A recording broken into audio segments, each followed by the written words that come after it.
একদিন হঠাৎ করে এক ইউরেকা মুহূর্তে মার্ক লর্ডস্ট্রমের মাথায় একটি চিন্তা খেলে গেল।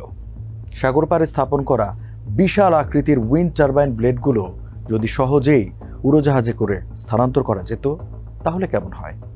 এক্ষেত্রে প্রধান বাধাই হচ্ছে উইন্ড টারবাইনগুলোর আকার, কারণ এগুলোর দৈর্ঘ্য হচ্ছে অনেক বেশি, 100 মিটার বা তার চেয়েও বড়, আর ব্লেডগুলো সাধারণত 70 মিটার পর্যন্ত লম্বা হয়।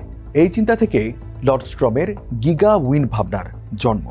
প্রিয় দর্শক, আজ আমরা জানবো বিশ্বের সবচেয়ে বড় উড়োজাহাজ বানানোর গল্প। আপনাদের সঙ্গে আছে আমি রঞ্জু ইফতেখার। 2016 সালে লর্ডস্ট্রম প্রতিষ্ঠা করেন রেডিয়া নামের একটি কোম্পানি, যার লক্ষ্য ছিল বিশাল আকৃতির কোনো বস্তু পরিবহনে যে সীমাবদ্ধতা সেটি ভেঙে দেওয়া।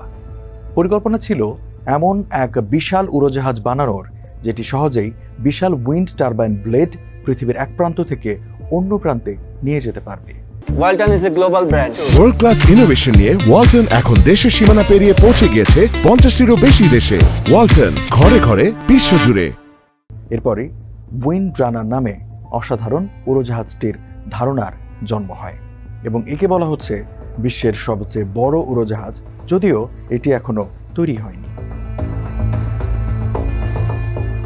মজার ব্যাপার হলো, রেডিয়া আগে কখনো কোনো উড়োজাহাজ বানায়নি, কিন্তু এই প্রকল্পে তারা মুহূর্তকালের জন্য পিছপা হয়নি, বরং অভিজ্ঞ প্রকৌশলী ও উপদেষ্টাদের নিয়ে গঠন করেছে একটি সাহসী দল। তারা এমন একটি উড়োজাহাজ বানাতে চায় যেটি চলবে প্রচলিত প্রযুক্তির উপর ভিত্তি করে, নতুন করে কিছু আবিষ্কারের কোনো দরকারই পড়বে না। এই যুক্তিতেই বাতিল করা হয় গতানুগতিক এয়ারশিপের আইডিয়া এবং বেছে নেওয়া হয় বিশাল এক ফিক্সড উইং এয়ারক্রাফট।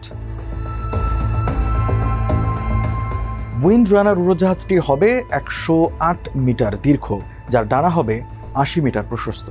এটি উড়তে পারবে 74 টন ওজন নিয়ে আর যাবে প্রায় 2000 কিলোমিটার দূরত্বে। এর পেট এতটাই বিশাল যে এটি একসঙ্গে 3টি 80 মিটার দীর্ঘ উইন্ড ব্লেড কিংবা একটি 105 মিটার দীর্ঘ ব্লেড বহন করতে পারবে। সবচেয়ে বড় কথা, এই দানব উড়োজাহাজটি নামতে পারবে ছোট ও ভাঙাচোরা রানওয়েতেও, যা সহজেই তৈরি করা যাবে যে কোনো গ্রামে। এই বিমানটি নির্মাণে কাজ করছে বিভিন্ন দেশের দক্ষ প্রতিষ্ঠান। ফিউসেলাজ তৈরির দায়িত্বে রয়েছে ইতালির লিওনার্দো, জানা ও ইঞ্জিন পাইলন তৈরি করছে স্পেনের ইয়ারনোভা, আর নিরাপত্তা তদারকি করছে যুক্তরাষ্ট্রের এফিউজন। যদিও এখনও ইঞ্জিন নির্মাতা ঠিক হয়নি, তবে রেডিয়া জানিয়েছে বিখ্যাত কোনো ইঞ্জিন নির্মাতা কোম্পানিকে বেছে নেওয়া হবে এবং শিগগিরই এ নিয়ে ঘোষণা আসবে। এই প্রকল্প এখন পর্যন্ত বিনিয়োগ পেয়েছে $150 মিলিয়ন বেশি। মার্কিন প্রতিরক্ষা মন্ত্রণালয়ও এর সামরিক ব্যবহারের সম্ভাবনা নিয়ে রেডিয়ার সঙ্গে একটি সমঝোতা চুক্তি করেছে। এখনো পর্যন্ত শুধুমাত্র ছোট একটি উইন্ড টানেল মডেল পরীক্ষিত হয়েছে উইন্ড রানারের।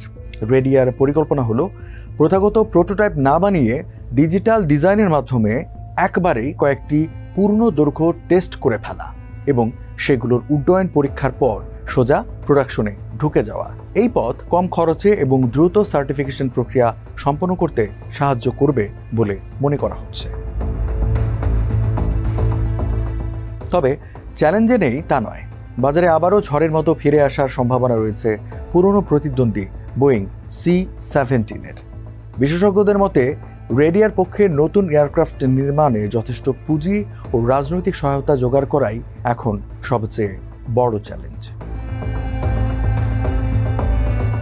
তবু এক সাহসী কল্পনার হাত ধরে যদি পৃথিবীর সবচেয়ে বড় উড়োজাহাজ আকাশে ওড়ে, তবে সেটি কেবল নতুন প্রযুক্তির উদ্ভাবন নয়, বরং নবায়নযোগ্য শক্তির পথকে এক নতুন দিগন্তে নিয়ে যাবে, ঠিক যেমনটা কল্পনা করেছিলেন মার্ক লর্ডস্ট্রম তার সেই ইউরেকা মুহূর্তে।